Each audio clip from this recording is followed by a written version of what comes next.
الذي أرسله الله تعالى بالحق بشيرا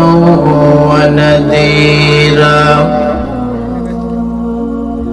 وداعيا إلى الله بإذنه وسراجا وقمرا منيرا أما بعد فقد قال الله تبارك وتعالى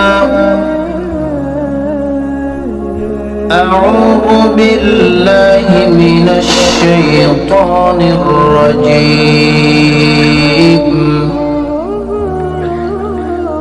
بسم الله الرحمن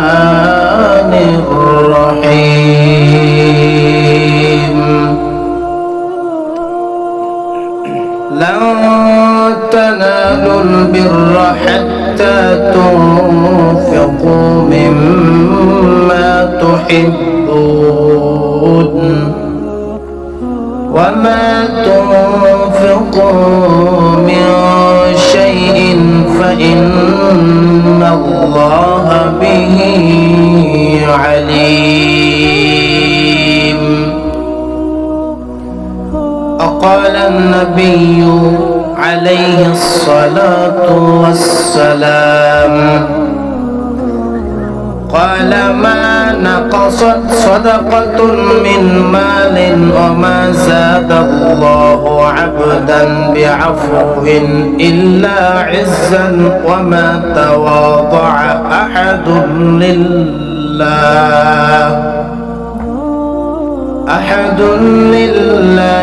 إلا رفعه الله إن الله